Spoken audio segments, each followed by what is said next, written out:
দেব।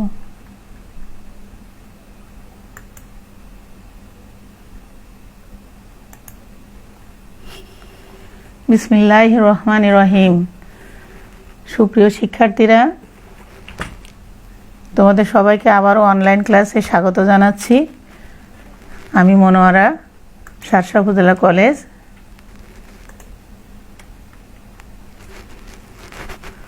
তো শিক্ষার্থীরা, আমরা কিন্তু ইন্টিগ্রেশনের প্রায় শেষের দিকে চলে এসেছি। ইতিমধ্যে আমরা 10F অধ্যায় পর্যন্ত শেষ করে ফেলেছি। আজকে আমরা 10G অধ্যায় নিয়ে আলোচনা করব এবং সমস্যার সমাধান করব। তো 10G অধ্যায়টা আমাদের মূলত ক্ষেত্রফল নির্ণয়ের একটা অধ্যায়। দেখো, এখানে বিভিন্ন ধরনের বৃত্ত থাকবে, উপবৃত্ত থাকবে, পরাবৃত্ত থাকবে। এগুলো আমাদের বিভিন্ন অংশের ক্ষেত্রফল নির্ণয় করে দেখাতে হবে। তো আমরা প্রথমে সমস্যা দিয়েই বুঝবো যে কিভাবে আমরা সমাধান নির্ণয় করব।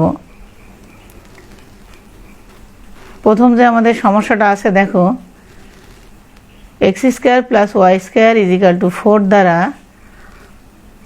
আবদ্ধ ক্ষেত্রের ক্ষেত্রফল নির্ণয় করো। প্রথম চতুর্ভাগে আবদ্ধ ক্ষেত্রের ক্ষেত্রফল নির্ণয় করতে হবে। x অক্ষের উপরে অবস্থিত অংশের ক্ষেত্রফল নির্ণয় করব আমরা। তো দেখো, আমাদের যেটা আমার ইকুয়েশন দেওয়া আছে, এটা দেখে আমাদের আগে বুঝতে হবে এটা কিসের সমীকরণ। অর্থাৎ এটা বৃত্ত না পরাবৃত্ত না উপবৃত্ত। x² + y² = 4। 4টাকে আমরা যদি 2² লিখি তাহলে কিভাবে দাঁড়াচ্ছে? x² + y² = 2²। আমরা সবাই মোটামুটি এখন জানি x² + y² = a² বা r² হচ্ছে বৃত্তের সমীকরণ। তো এই বৃত্তের কেন্দ্রগত 0, 0, এর ব্যাসার্ধ এখান থেকে 2² মানে 2। তো দেখো, আমাদের সমাধানে আমরা প্রথমে পেয়েছি প্রদত্ত বৃত্তের সমীকরণ এত, x² + y² = 2² আর এই প্রথম থেকে আমরা x² + y² যদি 4 হয়, তো y² = 4 - x², that is y = √4 - x²। এখন আমরা এটা দেখো, বৃত্তটা চিত্র আমরা অঙ্কন করে দেখাইছি। দেখো, এটা তো সবাই বৃত্ত সমীকরণ তোমরা সবাই জানো, এভাবে বৃত্ত আঁকা হয়। এর কিন্তু 4টা অংশ, প্রথম চতুর্ভাগ, তৃতীয় চতুর্ভাগ এবং চতুর্থ চতুর্ভাগ। তো এটা তো কেন্দ্র 0, 0, আর কেন্দ্র থেকে এই পর্যন্ত যে রেখাটা আছে এটা আছে ব্যাসার্ধ। এটা কত দেওয়া আছে আমাদের? 2।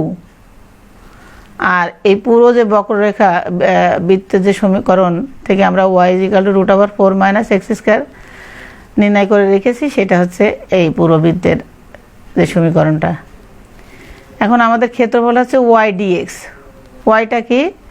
এই যে এই রেখার যে দৈর্ঘ্যটা, এটা হচ্ছে y আর এটুকু হচ্ছে dx। তাহলে ক্ষেত্রফল আছে আমাদের y dx। এখন দেখো,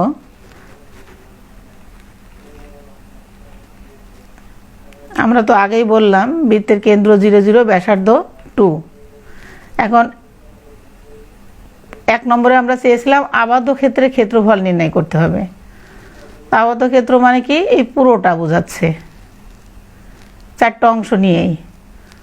তো আমরা যদি প্রথম অংশ নিয়ে কাজ করে একে 4 দ্বারা গুণ করি, তাহলে আমার পুরো অংশের ক্ষেত্রফলটাই বেরিয়ে যাবে। তো দেখো, এই রেখাটা আমি আগে যেটা বলছিলাম y dx, যখন আমরা x = 0 এবং x = 2 এর মধ্যে যদি ক্ষেত্রফলটা নির্ণয় করি, তখন এই রেখাটা পুরোটা অংশই ছড়ায় যাবে, এইটুকু পুরোটা বোঝাবে। তখন এই রেখাটা মানে বড় হয়ে এই পুরোটা অংশই বোঝাবে। তখন আমরা এখন দেখো কি ক্ষেত্রফল লিখছি। এই বৃত্তের ক্ষেত্রফল সমান 4 * 0 to 2 y dx। আমি আগেই বলেছি যেহেতু কেন্দ্র 0 0 এর লোয়ার লিমিট 0 আর কেন্দ্র থেকে যে দৈর্ঘ্যটা আমরা পাই বৃত্তের উপরিভাগের অর্থাৎ এই ব্যাসার্ধ এটা 2, এই জন্য আমরা আপার লিমিটটা নিয়েছি 2। তো 4 × 0 to 2 y dx, ওয়াইয়ের মান তো আমরা ইতিমধ্যে বের করে রেখেছি, y = √4 - x²। তাকে মানটা এখন বসাই দিই আমরা এখানে, 4 × ইন্টিগ্রেশন 0 to 2 √4 - x² dx। এরপরে কি লিখছি দেখো, 4টাকে আমরা ভাঙায় 2² - x² করছি।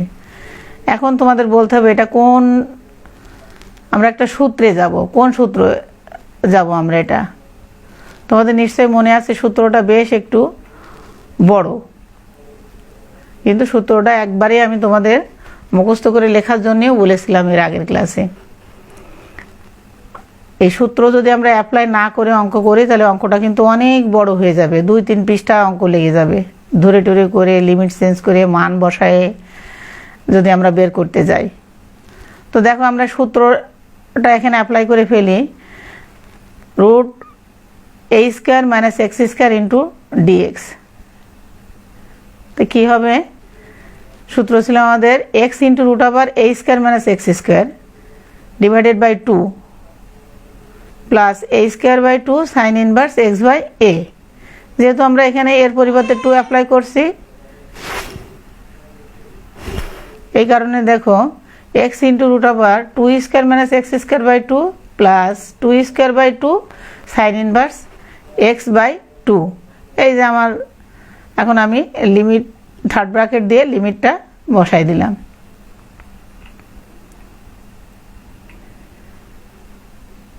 এরপর দেখো আগের লাইনটা আমরা আবারও লিখছি, এখন আমরা লিমিট বসাবো। আমাদের আপার লিমিট ছিল কত, 2, তো x এর পরিবর্তে আমরা 2 বসাই দিব, 4 তো আছেই। দেখো আমরা এখানে 0 লিখছি, কেন 0 লিখছি, x এর মান তো 2, তাহলে 2 × √2² - 2², তো এই অংশটা 0 হয়ে যায়, তো এর সাথে গুণ টুন করে সব কিছুই 0 হয়ে যায়। এখানে আমরা এই অংশের ফলাফল পেলাম 0 প্লাস 2²/2 মানে 2, সাইন ইনভার্স 2/2 মানে 2 কেটে যায় 1, তো আমরা লিখছি 2 sin ইনভার্স 1। এখন যদি আমরা 0 বসাই লোয়ার লিমিট, তাহলে দেখো এর সাথে x আছে 0, এখানেও x আছে 0, অর্থাৎ সাইন ইনভার্স 0-র মান 0ই আমরা জানি। তো এই অংশটা আমাদের পুরোই 0 আসবে। এখন দেখো 2 sin ইনভার্স 1 এর মান আমরা জানি sin π/2, তাহলে 2 × sin inverse sin π/2 that is 4 × 2 × π/2, 2 কেটে যে পাই থাকে। ক্ষেত্রফল যেহেতু এর একক আমরা বর্গ একক লিখে দিলাম। তো এটা আমার ক্ষেত্রফলের সূত্র, বৃত্তের ক্ষেত্রফল 4π।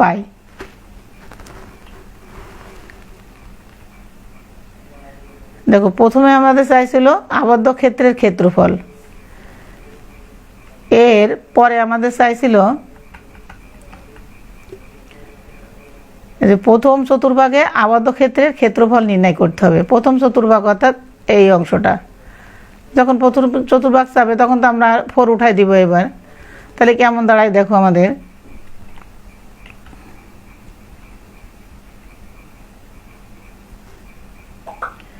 দুই নম্বরে নির্ণয় ক্ষেত্রফল ইন্টিগ্রেশন 0 to 2 y dx। দেখো আমাদের এখানে আর 4 নেই, তো 0 to 2 √4 - x² dx। তাই এর মান তো আমরা কি পেলাম, পাই পেলাম, তাই না? তাহলে আমার কি 4 তো ছিল না, তো এই অংশটা কাজ কিন্তু আমাদের যদি শুধু চাই তাই কিন্তু পুরোটা করে এসে আমাদের এই পাই বের করে রাখতে হবে। 3 নম্বর যে আমাদের সমস্যাটা মানে চাইছিল যেটা, সেটা হচ্ছে x অক্ষের উপরের অংশ। x অক্ষের উপরের অংশ কিন্তু এইটুক, এখান থেকে এই পর্যন্ত। তাই এখানে কি আমরা 2 দিয়ে গুণ করে দিই ক্ষেত্রফলটিকে, তাহলে আমরা x অক্ষের উপরের অংশ ক্ষেত্রফল পেয়ে যাব। তো দেখো কি লিখছি আমরা, 3 নম্বরের জন্য নির্ণয় ক্ষেত্রফল 2 × ইন্টিগ্রেশন 0 to 2 y dx। তো এর মান তো আমরা এর আগে করে রেখে দিলাম কি কত 0 to 2 y dx এর মান হচ্ছে পাই। তো সেই 2 ইন্টু পাই আমরা বসাই দিলাম, তাহলে আমরা কত পেলাম 3 নম্বরের জন্য 2 পাই বর্গ একক। আমরা 3টা অংশই করে বের করে করে দেখালাম।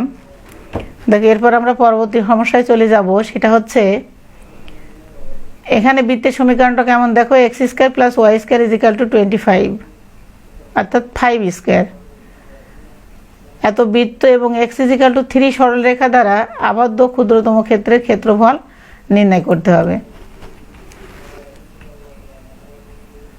তা দেখো ঠিক আগে আমরা যেভাবে করছিলাম বৃত্তের সমীকরণটা লিখছিলাম, তারপরে তোমার x square plus y square is equal to a square আকারে করে নিয়েছি। এবার বৃত্তের কেন্দ্র 0 0 ব্যাসার্ধ 5। এখন আমরা দেখো চিত্রে চলে যাই। এখানে দেখো এখন কিন্তু আর কেন্দ্রটা মূল বিন্দুতে নেই। এখন আমার কি চেয়েছে, ব্যাসার্ধ কিন্তু 5 অর্থাৎ 0 থেকে এই পর্যন্ত হচ্ছে এর ব্যাসার্ধ।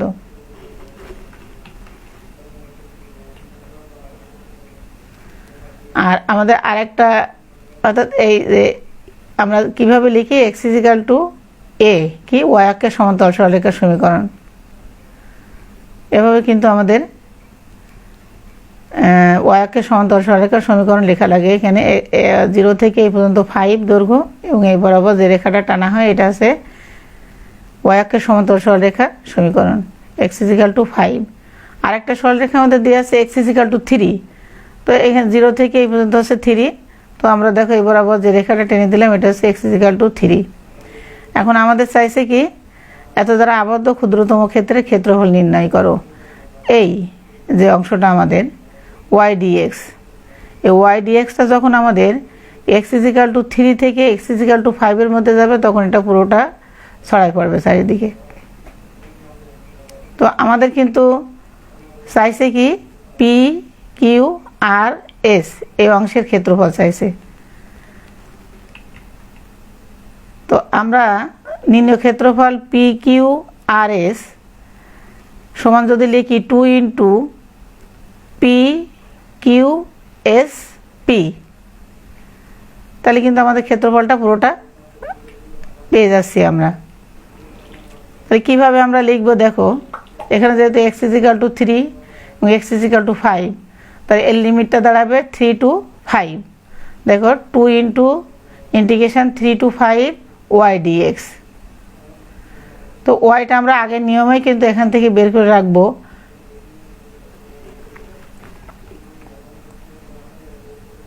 কিভাবে বের করে রাখবো, y square is equal to 25 minus x square, y is equal to root over 5 square minus x square. এই যে y is equal to root over 25 minus x square, that is 5 square minus x square. তো আমরা ওই যে পূর্বের সূত্র আবার apply করব এখানে।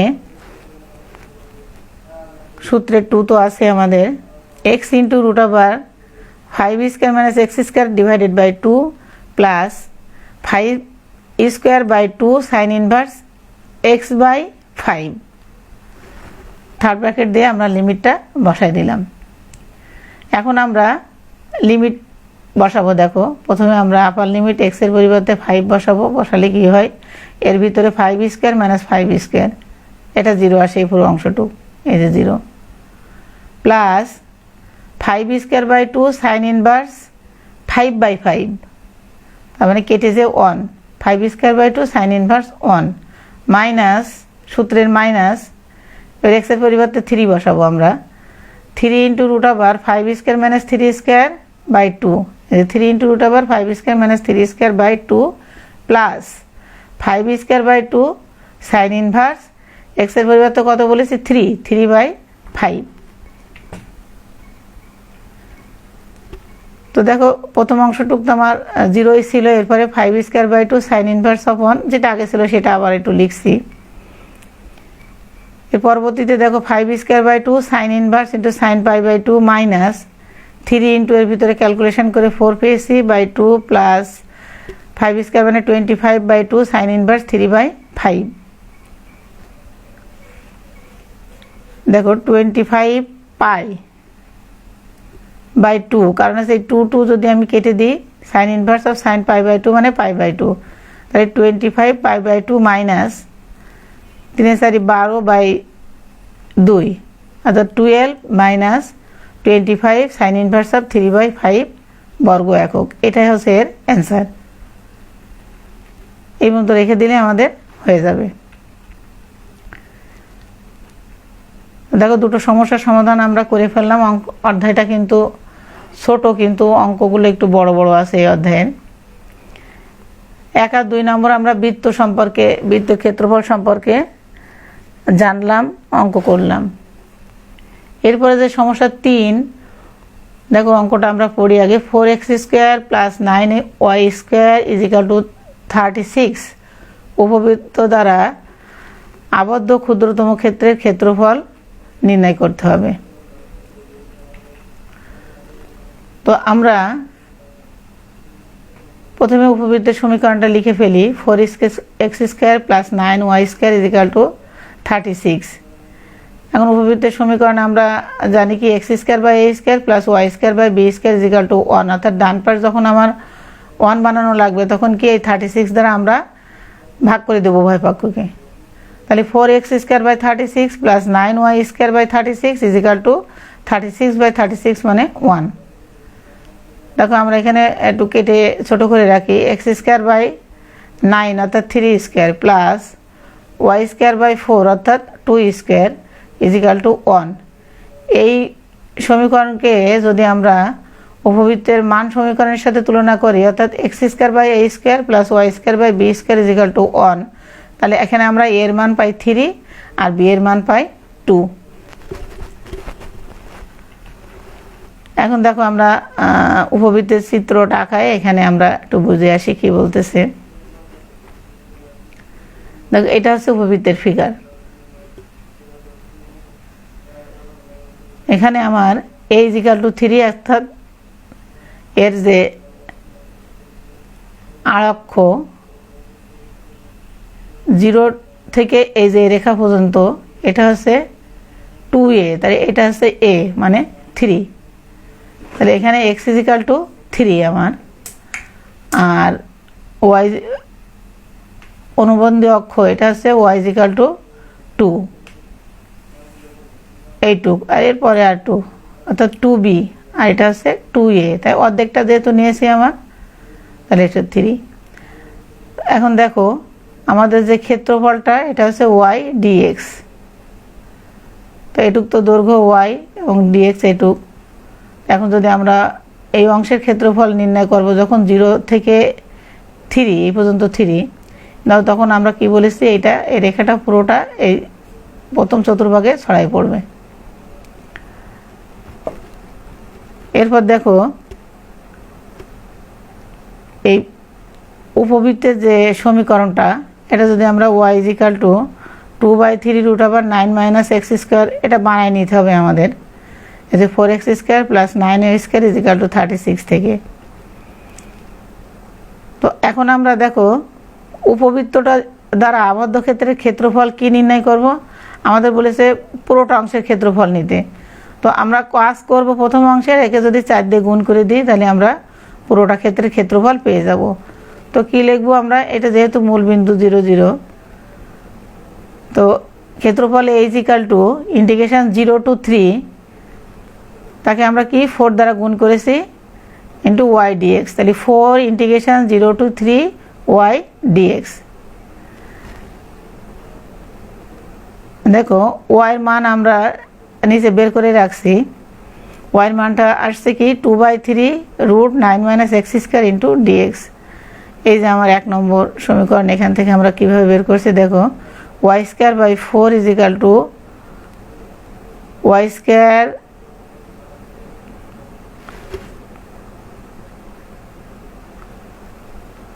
/ 4 = 1 - x² / 9 এখান থেকে।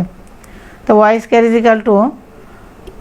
এখানে যদি তুমি লসাগু করে নেয় তাও হবে, আর এই 4টা এই পাশে চলে যায়, 4/9 × 9 - x², and y = 2/3, 4/9 যেহেতু আছে 2/3 √9 - এক্স স্কোয়ার। তো ওয়াই মানটা তো আমরা এখানে বসিয়ে দিয়েছি, এরপর এখান থেকে আমরা এখানে চলে আসব।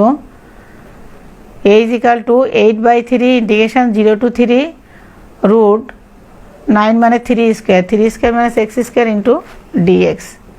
তো আমরা সেই সূত্রটা আবারও অ্যাপ্লাই করব। এই অধ্যায়ে সূত্রটা এত পরিমাণ অ্যাপ্লাই করব তোমাদের যাতে সবার একদম মুখস্থ হয়ে যায়, কারণ এই সূত্রটা মুখস্থ করা খুব জরুরি আমাদের। তো 8/3 x into root 3 square minus x square by 2 plus 3 square by 2 sine inverse x/3। তো আমার সূত্র বসানো হয়ে গেল। এখন আমরা থার্ড ব্র্যাকেট দিয়ে লিমিটটা বসাই দিলাম।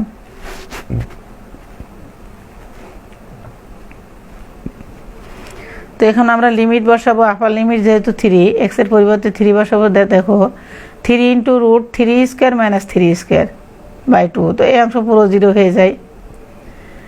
সূত্রের মজা হচ্ছে এটা, প্রথম অংশটা মানে ম্যাক্সিমাম টাইমে 0 হয়ে যাবে। তো 0 প্লাস 3 স্কোয়ার বাই 2 মানে 9/2 সাইন ইনভার্স x/3 মানে 3/3 কেটে যে 1 মাইনাস যখন আমরা 0 বসাবো, দেখো এই অংশ তো 0 হয়েই যায় আর সাইন ইনভার্স অফ 0, তো এর মানও 0 আসে। তাহলে আমার দ্বিতীয় অংশ পুরোটাই 0 এসে যাবে। 8/3 ইন্টু 9/2 সাইন ইনভার্স 1 মানে π/2, আমরা তো বারবার এটা দেখাই আসছি। তো এখানে যদি আমি সিম্পলিফিকেশন করি অর্থাৎ সরলীকরণ করি, এখানে কেটে যে কি থাকবে আমার 12 ইন্টু π/2। তো 12 আর 2 কেটে যে 6π বর্গ একক। তো আজকে আমরা 3টা সমস্যা নিয়ে আলোচনা করলাম, এর পরের দিন আরও আলোচনা করব। তোমরা এই ধরনের যতগুলো অঙ্ক আছে বাসায় করার চেষ্টা করবে। সবাই বাসায় থাকবে, সুস্থ থাকবে, এই কামনা করে শেষ করছি। আল্লাহ হাফেজ।